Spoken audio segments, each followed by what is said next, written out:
Hello and welcome to Oweleketv News. I am Mercy Babajadi. The news headlines. Federal government writes governors as agency predicts flooding in 31 states.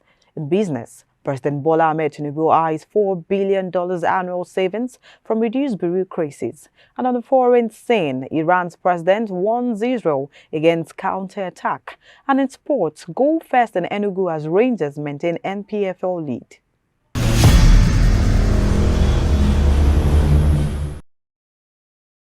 Welcome back. Now the news in details.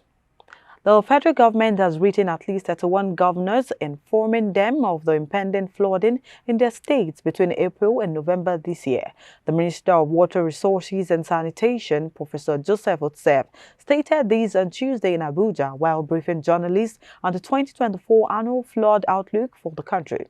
At the event, the Nigeria Hydrological Services Agency, an agency of the federal government, disclosed that a total of 148 local government areas in Lagos, Kano, Delta, and 28 other states had been categorized as high flood risk areas. Now, commenting on the general highlights of the 2024 annual flood outlook, the Water Resources Minister said some areas in 31 states were categorized as high flood risk locations, while others in the 36 states and the Federal Capital Territory would witness moderate flood.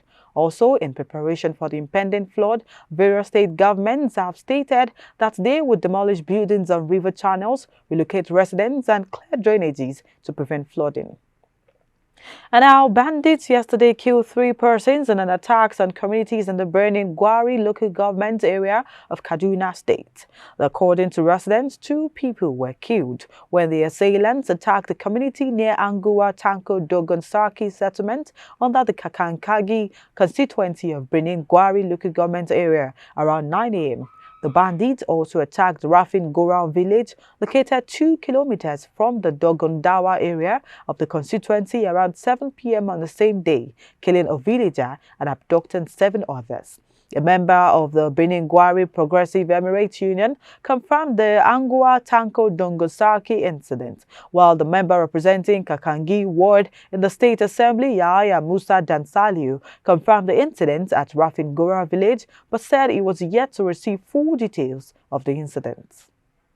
And now, 10 governors from northern Nigeria, representing the northwest and north central regions, have been invited to a peace and security summit to be held in Washington, D.C., the United States, from April 23 to 25, 2024. Ibrahim Kaula Mohammed, the media aide to the Katsina State Governor Diko Umar Rada, in a statement yesterday disclosed that the summit is organized by the Africa Center at the United States Institute of Peace and aimed to address the present security challenges in northern Nigeria. The event will convene state governors, relevant U.S. government officials, congressional staff, and NGO partners. And now let's go on a short break. We'll be right back. Follow us on our social media handles at Oweleketv. Visit our website at www.oweleke.tv for a thrilling journey. Oweleketv, rising star at the fairground.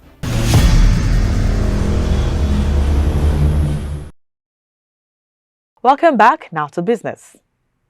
President Bola Tinubu yesterday said Nigeria stands to benefit about $2.7 billion annually by implementing the Single Window Project. He also noted that the project will save the country at least $4 billion lost annually to complex bureaucracies and corruption, hindering its trade efficiency. Now, Tinubu revealed this when he inaugurated a new digital trade compliance initiative code-named the National Single Window Project at the Council Chamber of the State House, Abuja.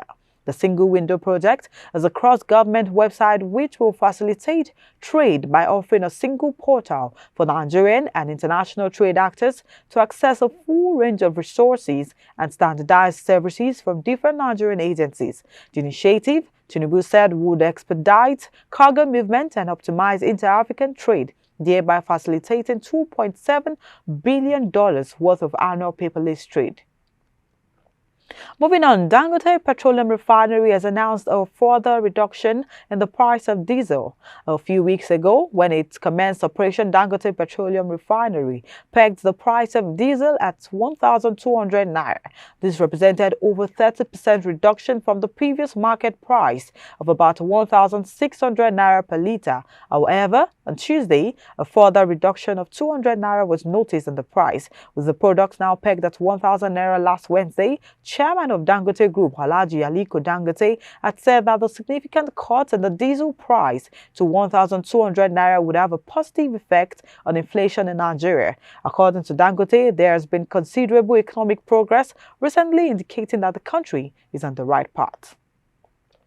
And in a recent release of Global Economic Outlook at the International Monetary Fund World Bank spring meetings in Washington, D.C. on Tuesday, the IMF provided projections for Nigeria's economy, indicating a significant shift in inflation rates. Division Chief of the IMF Research Department, Daniel Lay, highlighted the impact of Nigeria's economic reforms, including exchange rate adjustments, which have led to a surge in inflation rate to 33.2% in March.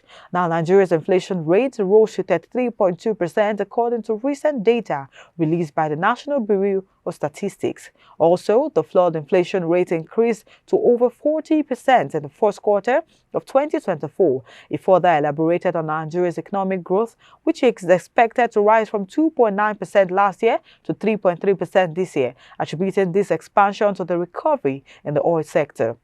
Now, improved security and advancements in agriculture due to better weather conditions and the introduction of dry season farming. Up next are stories on the foreign scene. After this break, just stay with us. Follow us on our social media handles at Oweleke TV.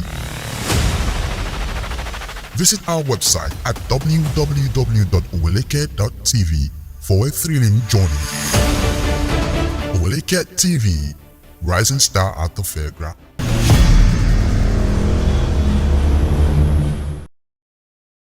Welcome back now to foreign stories. Iran's President Ibrahim Raisi once again has warned Israel against mounting a military counterattack following Iran's recent air assault on Israel. Now, during a telephone call with Qatar's Emir Tamim bin Hamad Al Thani, Raisi warned that the slightest action by Israel against Iran's national interest will have extensive and painful consequences. Now, details of the call were published on the web portal of Iran's presidential office. Iran had recently warned Israel several times of a military response to its large-scale attack, in which hundreds of drones and missiles were fired towards Israel on Saturday night. The country's Security Council said the Iranian response to any further Israeli action would be at least 10 times more drastic than the first attack.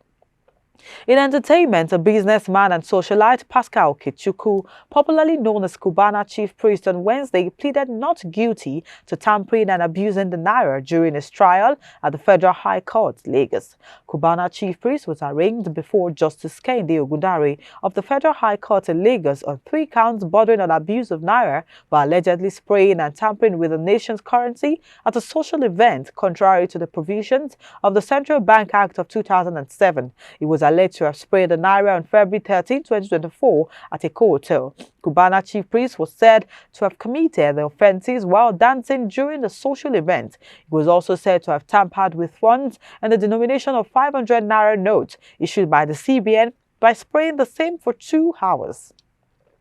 In sports, Nigeria Premier Football League leaders Enugu Rangers retained top spot on the log after edging Abia Warriors 3-2 in Tuesday's match day 30 Oriental Derby at the Nnamdi Azikiwe Stadium, Enugu. The Flying Antelopes stormed to an early lead through Xavier Isaac, but the visitors responded on the stroke of halftime through Ojunugwa Adejo, Karim Ogule and Chidozie Okore added 2 more goals for the Rangers in the second half as it presented a late surge from the Abia Warriors, who pulled one back in stoppage time through Pascal Nwabueze. By that result, the 7-time Nigerian champions, who have 54 points, held on to their 3-point lead above champions Eyimba, who also beat relegation-threatened Atlan 1-0 in another keenly contested fixture in Aba, where Ekene Awazem's first half goal made the difference for Finidi George's side.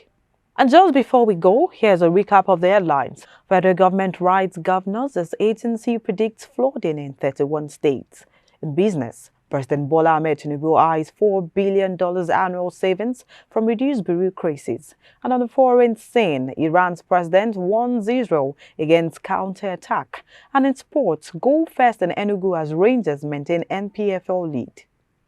And that's all on the package on our bulletin. Kindly follow us on all our social media pages at Oweleketv and visit our website www.oweleke.tv. I am Mercy Babajide. Many thanks for watching.